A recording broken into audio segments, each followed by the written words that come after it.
Hello everyone, আসসালামু আলাইকুম। সবাইকে কেমন আছেন? সবাই আশা করছি অনেক ভালো আছেন। আবারও চলে আসলাম নতুন একটা ব্লগ নিয়ে। আমি গত একটা ভিডিওতে শেয়ার করেছিলাম আমরা একটা শাটলার দাওয়াত খেতে গিয়েছি। শাটলার দাওয়াতে গিয়ে কি কি করলাম, কি কি খেলাম সেগুলো নিয়ে থাকছে আজকের ব্লগ। তো ভিডিওটি না টেনে পুরোটাই দেখতে থাকুন, আশা করছি ভালো লাগবে। বাবুকে নিয়ে এতটাই ব্যস্ত ছিলাম যে বাসা থেকে ভিডিওটি শুরু করতে পারিনি। সরাসরি মেহমান বাড়িতে এসে ভিডিওটি শুরু করলাম। একদম দুপুর টাইমে গিয়েছিলাম মেহমান বাড়িতে, তাই আসার সাথে সাথে আমরা খাবার খেতে বসে পড়েছি। এখানে আমরা সবাই একসাথেই বসে পড়েছি খাবার খাওয়ার জন্য। চলুন আপনাদেরকে দেখাই শাটলার অনুষ্ঠানের দাওয়াতে খাবারের প্যান্ডেলটা কেমন হয়। আশেপাশে দেখতে দেখতে আমাদের খাবারের প্লেটটাও চলে আসলো। এখন তো ম্যাক্সিমাম অনুষ্ঠান বাড়িতেই one time plate, one time গ্লাসেই খাওয়া দাওয়া। প্লেট আসার সাথে সাথে আমরা হাত ধুয়ে খাবারের জন্য অপেক্ষা করছিলাম। তারপরে আশেপাশে তাকিয়ে দেখলাম খাবার দেওয়া শুরু হয়ে গেছে। তারপরে দেখতে দেখতে আমার প্লেটেও খাবার চলে আসলো। শাটলা বাড়িতে প্রথমেই যে খাবারটা ছিল সেটা একটা মিষ্টি খাবার। এই খাবারটার নাম হচ্ছে আসাম ঘাটি। আমাদের এলাকায় অনেকে চষি পিঠাও বলে থাকে। পিঠা খাওয়া শেষ করতে না করতেই প্লেটে পড়ে গেল ভাত, আর তার সাথেই দিয়ে গেল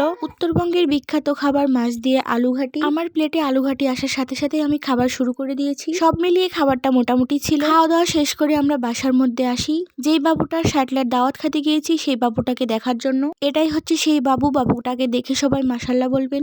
আমার সম্পর্কে বাবুটা হচ্ছে কাকা শ্বশুরের ছেলে, মানে বলতে পারেন পুচকি একটা দেওর।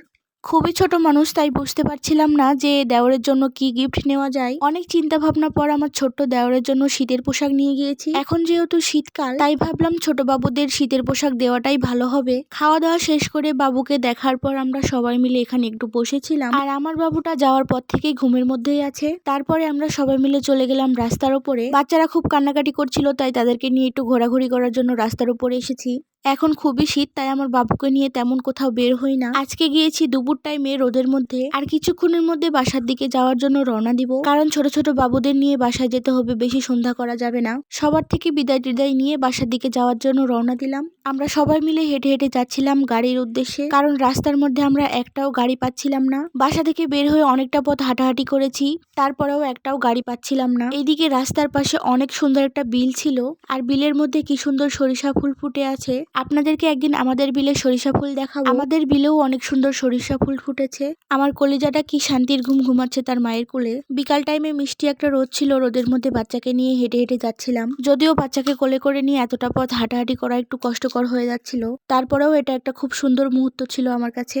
ফাইনালি আমরা একটা ভ্যান গাড়ি পেলাম, আর সেই গাড়িতেই সবাই মিলে উঠে পড়লাম। আল্লাহর নাম নিয়ে বাসার উদ্দেশ্যে রওনা দিলাম। এখন ছিল বিকাল টাইম, তারপরেও দেখতে পাচ্ছেন আশেপাশে কি সুন্দর কুয়াশা পড়ে আছে। শীতকালে প্রায় সারাটা দিনই কুয়াশা পড়ে থাকে। ভ্যান গাড়িতে প্রচুর পরিমাণ বাতাস ছিল। আমার বাচ্চাটাকে তো আমি একদম ঢেকে নিয়ে বসেছিলাম যাতে ওকে তেমন বাতাস না লাগে। ছোট মানুষ বেশি বাতাস সহ্য করতে পারবে না। আজকের মতো ভিডিওটি এখানেই শেষ করছি। আমার এই ভিডিওটি কেমন লাগলো কমেন্টে জানাবেন। আসসালামু আলাইকুম, খোদা হাফেজ।